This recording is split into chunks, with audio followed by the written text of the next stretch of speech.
ये कहानी मजनू और लैला की है। मजनू एक कौवा होता है और लैला उसकी पत्नी होती है। तो कुछ साल बाद इन दोनों की शादी होती है और यह बहुत खुशी खुशी अपना जीवन बिता रहे थे। कुछ समय बाद इनके दो नन्हे मुन्ने बच्चे हो जाते हैं। इनमें एक का नाम मीनू होता है, एक का नाम राजू होता है। मीनू और राजू पढ़ाई में बहुत होशियार थे।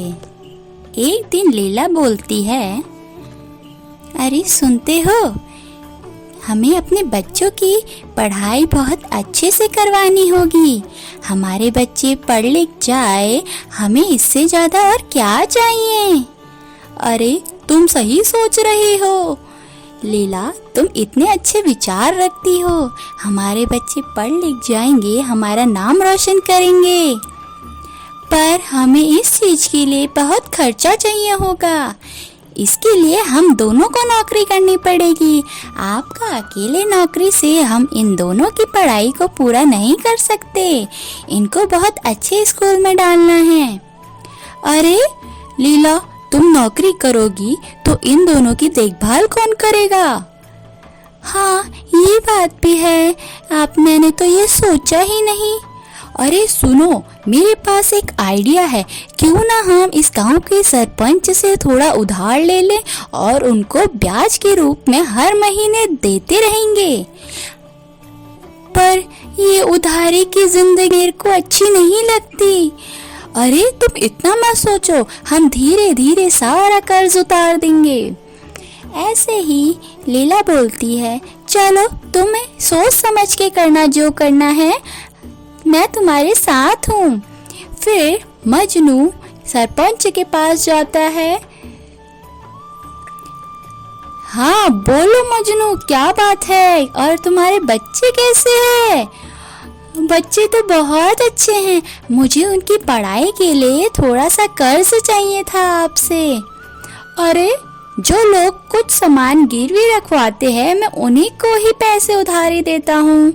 हाँ हमें पता है, पर हमारे पास तो ऐसा कुछ नहीं है कीमती जो मैं तुमको उधारी में दे सकूं। अब हम क्या कर सकते हैं, आप ही कुछ आइडिया बताएं। अच्छा, तो तुम अपने बच्चों की पढ़ाई के लिए पैसे चाहिए तो मैं तुम्हें दे देता हूँ, पर मुझे हर महीने वही ब्याज वाले पैसे चाहिए। एक महीना भी लेट नहीं होना चाहिए।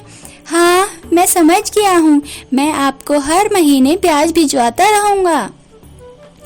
ऐसे ही मजनू और लैला अपने बच्चों की पढ़ाई बहुत अच्छे से करवाते हैं, बहुत अच्छे स्कूल में डालते हैं। एक दिन मजनू नौकरी करके घर आ रहा था और उसका रास्ते में एक्सीडेंट हो जाता है और उसकी मौत हो जाती है। अब यह संकट उसके घर वालों के ऊपर तो आ ही गया था और साथ ही साथ में उन तीनों के सर पे बहुत बड़ा कर्ज रह गया था, जो मजनू ने लेके अपने बच्चों की पढ़ाई में लगाया था। अब क्या था, अब ना उनके बच्चे कुछ कर पाते, उनके बच्चों को स्कूल से निकाल दिया गया और मीनू और राजू अब घर पे ही रहते थे और लैला अकेली बेचारी सुबह से शाम तक काम करती थी, पर फिर भी वह इतना नहीं कमा पाती थी जितना मजनू कमा के लाता था। अब एक दिन क्या होता है, मीनू बोलती है, मम्मी मम्मी आप कितना थक जाती हो, आप हमारे लिए इतना सब कुछ कर रहे हो, पापा के यहाँ रहने के बाद आपको कितनी तकलीफें उठानी पड़ रही है। ऐसा करते हैं, कल से हम भी आपके साथ नौकरी पे जाएंगे। आप हमें मना मत कीजिएगा, अब हम बड़े हो गए हैं, हमें इतनी समझ है।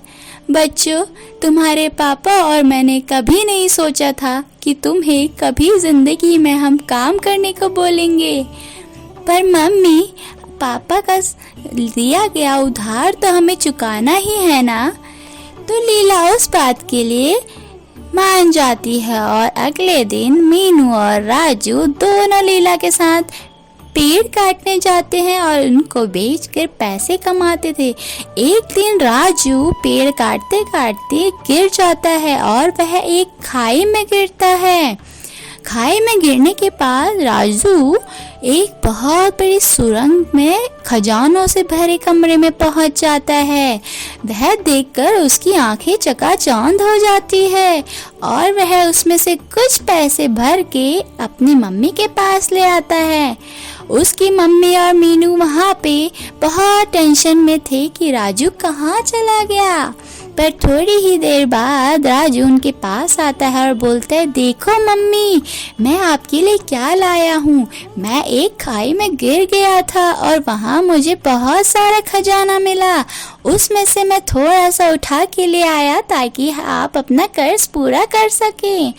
तो लीला ऐसा ही करती है, सारे कर्ज निपटा देती है और फिर से अपने बच्चों की पढ़ाई बहुत अच्छे से करवाती है। यहीं ये कहानी खत्म होती है। अगली कहानी के साथ फिर मिलते हैं, तब तक के लिए बाय बाय।